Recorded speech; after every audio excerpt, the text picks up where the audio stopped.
Assalamualaikum warahmatullahi wabarakatuh. Selamat sore dan salam sejahtera untuk kita semua. Orang Spanyol menyebutnya Buenas tardes y bienvenidos. Yang saya hormati sahabat saya Edi Suparno selaku ketua delegasi. Kemudian saya mendapatkan informasi ketua Komisi 7 juga akan hadir, sekarang sedang dalam perjalanan. Teman-teman seluruh anggota Komisi 7 yang saya banggakan, saya tahun 2004 sampai tahun 2009 di Komisi 7. Saya lihat ini ada sejumlah dirut dari BUMN yang besar-besar yang tidak mungkin saya untuk sapa satu persatu, maafkan saya. Bapak Ibu sekalian, saya bersama teman-teman di KBRI ini bergembira sekali, antusias sekali menyambut Bapak Ibu sekalian di Madrid ini. Delegasi besar dan semua orang berkualitas, semuanya orang penting. Dan menurut hemat saya, kedatangan Bapak Ibu sekalian sekarang ini tepat waktu. Karena 2 hari yang lalu saya didampingi Pak Bram diterima Wamenlu yang baru saja mengunjungi Jakarta dan beliau menyesal. Karena cuma dijadwalkan 1 hari sehingga begitu banyak hal penting yang mestinya dia bisa lakukan, terpaksa tidak bisa. Dia tidak membayangkan Jakarta seperti sekarang, karena katanya beberapa puluh tahun yang lalu dia ke Jakarta itu sekarang sudah jauh berbeda. Jadi ini sesuatu yang patut kita syukuri. Saya juga jualan di Spanyol ini mudah sekali jualan Indonesia. Karena kalau bicara demokrasi, Indonesia itu adalah negara muslim terbesar yang sukses dalam hal demokrasi. Nah, khususnya pasca pemilu tahun ini, walaupun di Jakarta kita masih melihat ada riak-riak, ya. Tetapi saya dengan bangga sekali mengatakan bahwa demokrasi kita berjalan aman, tertib, tidak ada korban, dan sekarang kita sudah punya presiden baru.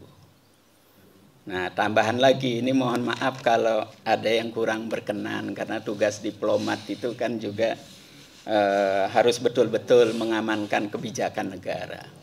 Yang menang itu yang mengusung continuity. Sehingga tidak ada perubahan kebijakan-kebijakan yang signifikan dari apa yang dibangun sebelumnya. Jadi sejumlah pengusaha besar, perusahaan besar yang sudah mempersiapkan investasi di Indonesia, saya perhatikan menjelang pemilu itu pada menunda.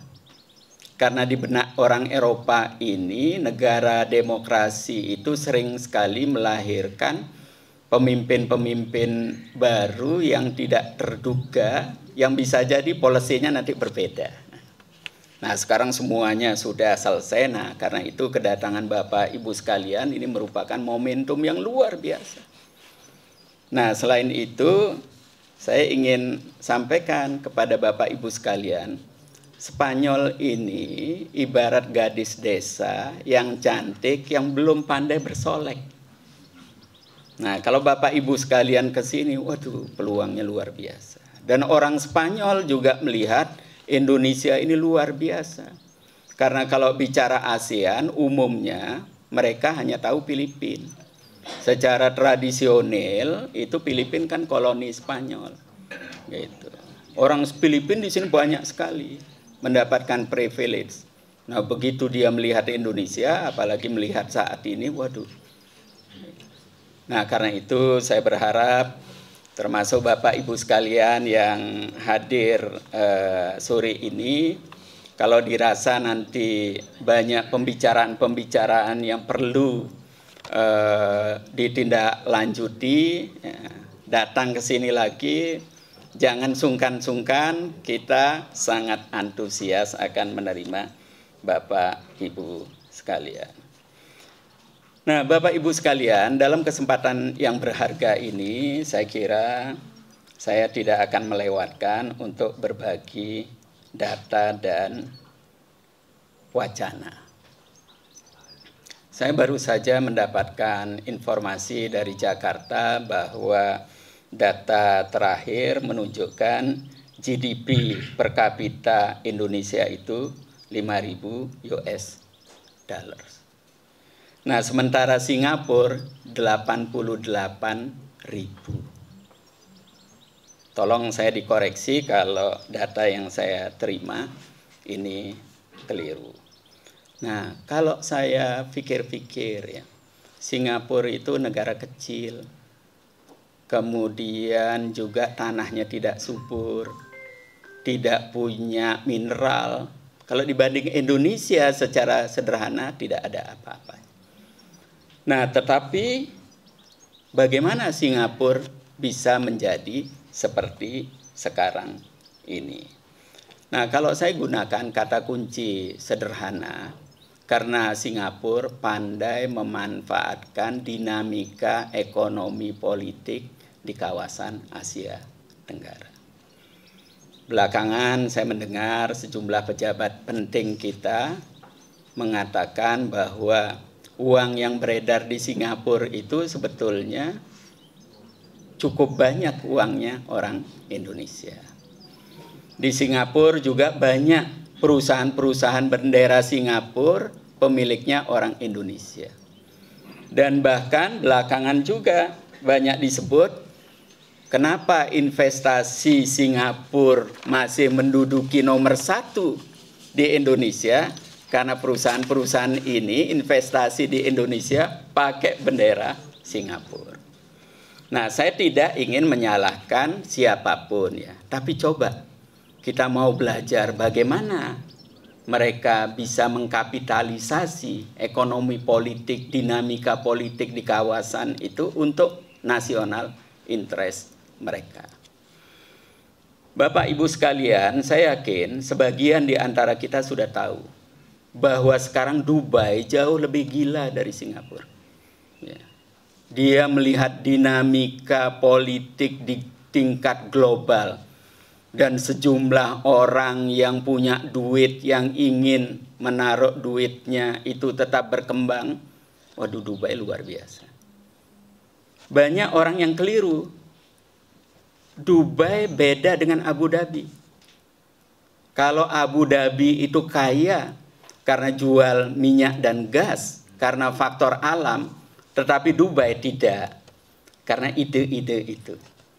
Nah, karena itu, ya, mari coba kita mau belajar dari pengalaman Dubai, bagaimana bisa mengkapitalisasi dinamika politik di tingkat global yang sekarang semakin dinamis. Bapak Ibu sekalian, kalau boleh saya tambahkan sedikit. Perang Dunia Kedua menghasilkan 2 superpower.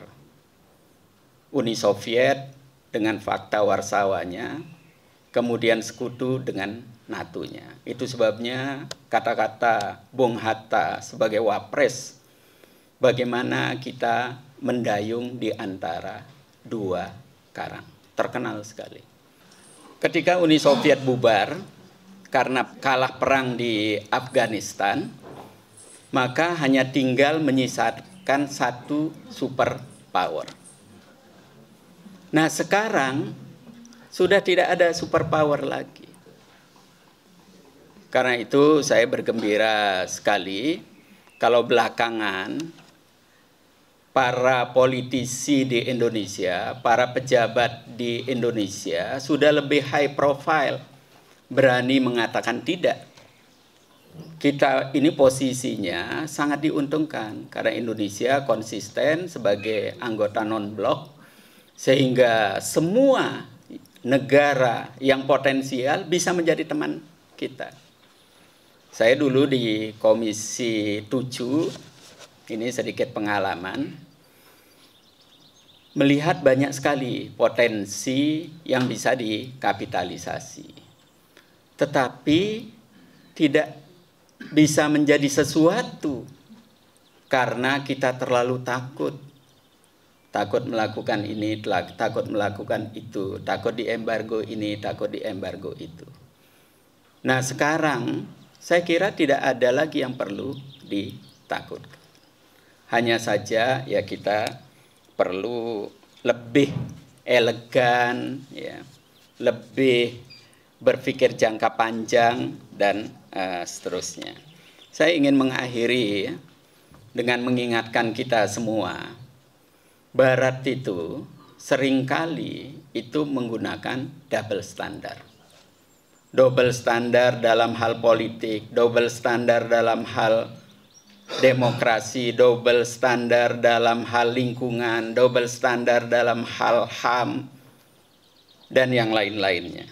Dan sekarang ya seluruh mata kita dipertontonkan setiap hari bagaimana peristiwa di Gaza dan tepi barat itu ya, yang kata mereka peduli HAM, kata mereka kita harus melindungi indigenous peoples, orang Palestina sebagai indigenous people di wilayahnya, itu seperti dihadapkan pada dua pilihan, meninggalkan tanah kelahirannya atau mati.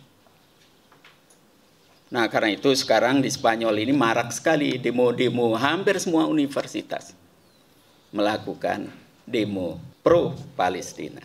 Saya kira itu mudah-mudahan ada manfaatnya, kurang dan lebihnya saya mohon maaf. Billahi taufiq wal hidayah. Wassalamualaikum warahmatullahi wabarakatuh.